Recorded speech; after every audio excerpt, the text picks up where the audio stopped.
What's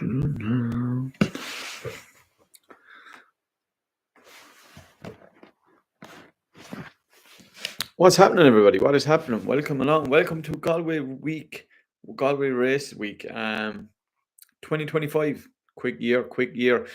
Look, I'm coming back on YouTube. I'm going to preview every day of the Galway Festival along with Goodwood as well. We're going to throw in a few Goodwood days as well, especially the big races and some of the juicy handicaps that we love. But I'm going to be back on every day. I'm going to do this preview. I'm going to fire it out on all my socials. So, look, hopefully we bang in some nice price winners. Anybody going to Galway, hit the comments, let us know. I'll be down there. I'm working around the city for the week. I'm not too sure if I'm actually going to get to go racing.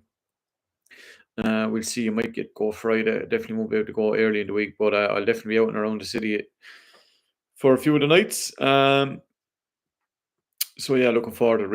It looks like it's some racing lined up. We're going to kick straight into it. We're not going to delay.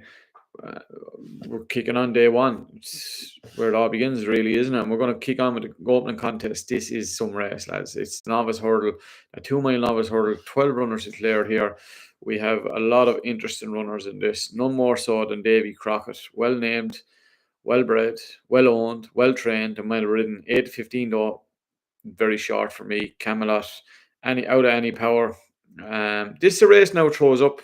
Like, you've had one winning favourite since 2018. Now, that one winning favourite was 2013 happened to be Mystical Power, which was a half brother of Davy Crockett's. Looked very, very good on debut, won in a bumper around Punchestown in the hands of Paddy Mullins. 1-2, absolutely trounced him by 9 lengths and looked super special that day. Interesting to go straight here. But one that I'm going to go with, I'm going to do my main object of day one is to do a little small each way look 15, and the one I'm going to throw into this small look 15 is a Snow White Park, a walk in the park filly, trained by Mags Mullins, mother of Danny Mullins. Danny rides it. Mags Mullins is probably one of the shrewdest trainers out there, and definitely I'd like to see her strike rate. She doesn't keep them bad or good. She normally turns them over. This actually fell in a point to point, but came into Ballinrobe. I was above in Ballinrobe in a maiden hurdle at 66-1. You'd never see him. And I'm kicking myself because normally I would throw a few euros each way on a Mags Mullins runner in a maiden hurdle because they always run well. Danny rode it that day, beat one of Willie's, Last Kingdom, a JP runner who was after winning already in Fairyhouse, a novice handicap hurdle, and was second behind Batman Girac, who is a well-touted another Willie Mullins runner in the double green with Simon Manure, Isaac Swade. This a Snow White Park, I think at the odds you're getting 12-1 at the minute each way. You're going to get 3 places.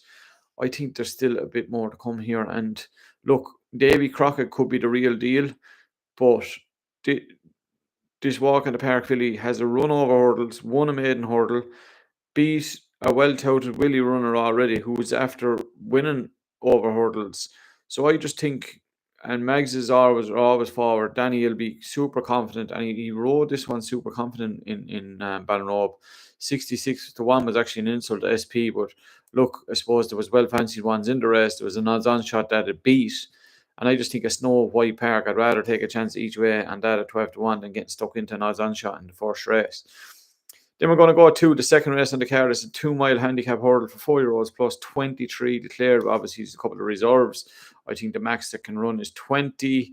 One interesting one down the bottom, which is getting hammered, is Racky for Willie Mullins, making a stable debut.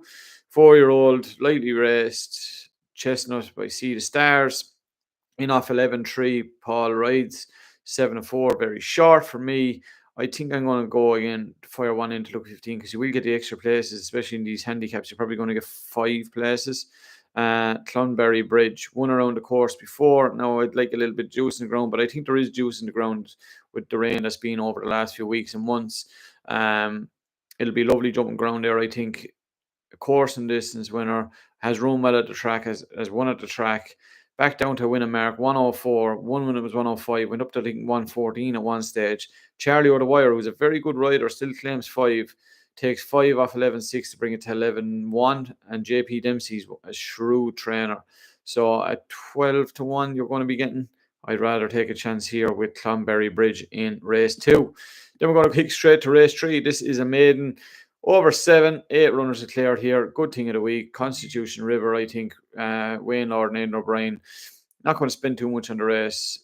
This maidens around Galway, especially over these trips, you need to have a run. I think it's nearly impossible for you to win without having a run. This has a run. It ran in Newmarket in a maiden on Falmouth Day over in Newmarket. Was second. So it has it all. It's drawn well. It has the nice run under its belt.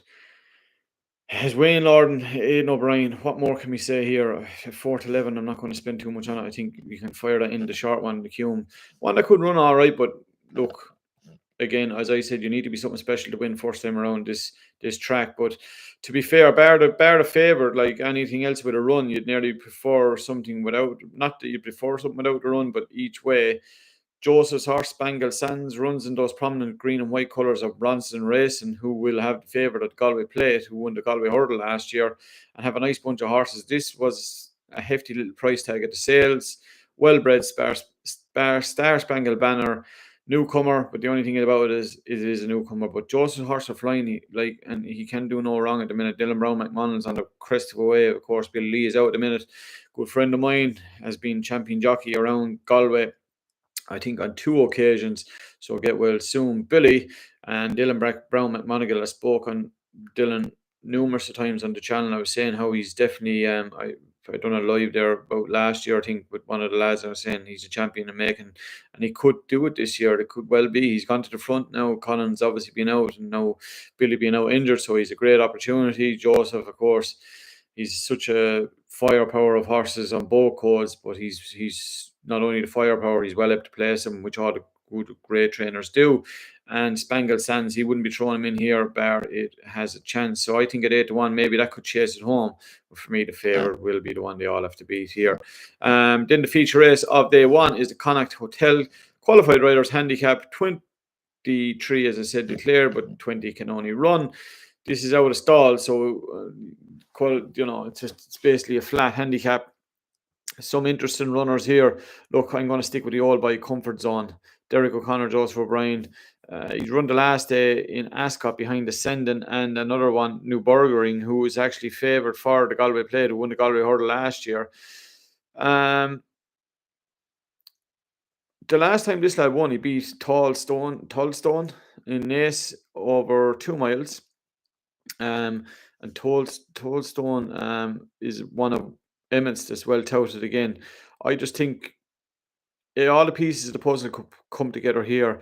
As much as he's broke my heart in a few runs there, especially around Cheltenham, I think Comfort Zone still remains the one that might have a bit up his sleeve.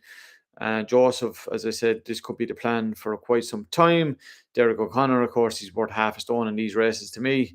And it'd be great to see Derek riding the winner of this race once again. The one, though, that I tipped last night at a preview and actually I think can run a cracker is Fairbanks for William Durkin. David McGill rides claiming 7. Very good rider. Has 4 winners rode this season. From 40 rides to 10% strike rate, but well able to ride. Comes in, takes 7 pounds off of 12.2, which will help because it's top weight. William Durkin shown that it's in the family for him to be a good trainer, and he turns up trumps here.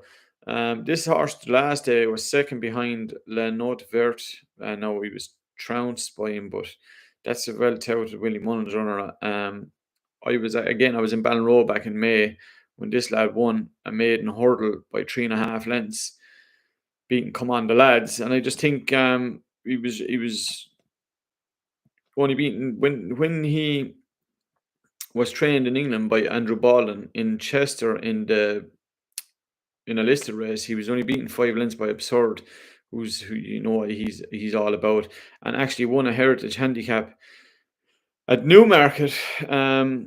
So he's got ability, this lad, and the Durkins well know how to train one. So at 40 to 1, we tipped a 40 to 1 a couple of years ago, not in this race, but at the Galway Festival. So let's hope we can do it again. I actually sweet on this lad each way, Fairbanks at 40 to 1, and he is definitely going in my lucky 15. Comfort Zone, of course, he will get the main selection singly, but Fairbanks goes in the each way lucky 15 for me. And then the last race I'm going to preview is the Clayton Hotel Handicap. It's race 5, I'm willing to say. It's a 7 furlong flat handicap for 3-year-olds only. 3-year-olds only, 18 runners declared. One here that catches my eye at 9 to 1 is Sun Soldier for Andy Oliver, making his handicap debut. 3 runs of maidens and 3 nice runs of maidens. Gary Carroll comes in for the ride here. I'd imagine Billy might have rode it if he was sound, but Gary's actually rode a winner for Andy the other day. I think it was in Gorn, and it runs in Andy's own colours. Andy's runner, I'd like to see strike rate this year. I must check it out actually, because he's had plenty of winners and plenty of winners around Galway. But I think this lad making his handicap debut here, I think he sets all the standards here. And Andy's horses, I know when they do come in for handicaps, they are ready to rock. So I think Sun Soldier for me will finish out lucky 15 or lucky 31, whatever way you want to do it. At 9 to 1 gets my vote each way in race 5. Those are my selections. I was looking at the penultimate race on the card. It was actually there's one that catches my eye in the penultimate race of the card. I might just leave it just to have a single euro, €2 each way in it. Is a runner for Ross O'Sullivan. This runs in the double green, Simon Muir, Isaac Sway colours. I'd say it's a first runner for him. Ronan Whelan takes the mount. Beeb Mus, a French recruit coming over here to run in a handicap. Won around Lyon over a mile 1. Runs in a mile half here now, and I think this lad could be interesting at 16 to 1. Look, this race, it revolves around the O'Briens, whether it's Aidan or Joseph. Joseph has a stack of runners in it. Donica has a runner in it. Aidan has a runner in it. But take the O'Briens out of it, I think this lad might have the attributes to be in the frame if it's a case of it remains ability-wise coming over from France. And the final race on the card then is a bumper. There's a couple of interesting runners in that, but I'm not going to select anything in it really. It's just more of a spectacle than anything for me. And those are my selections for day 1 of Galway. We're going to come back tomorrow evening, do a small little review and preview races day 2, and then I might do a block of the Galway Hurdle and the Galway Play for Wednesday and Thursday on Tuesday night. But look, we'll get day 1 out of the way first. As I said, I'm going to be down the city. I'm going to be working down there, but I won't be at the track, I don't think. But anyway, look, hopefully we bang in a few winners. And again, bet what you can afford, enjoy it, have fun. It's one of those weeks that you even if you don't watch racing all year, you'll watch Galway along with Cheltenham and those kind of weeks. So yeah, look, enjoy it, and hopefully we see everybody soon and with a few winners. Oh, and like this video, share it. Yeah, just share it out.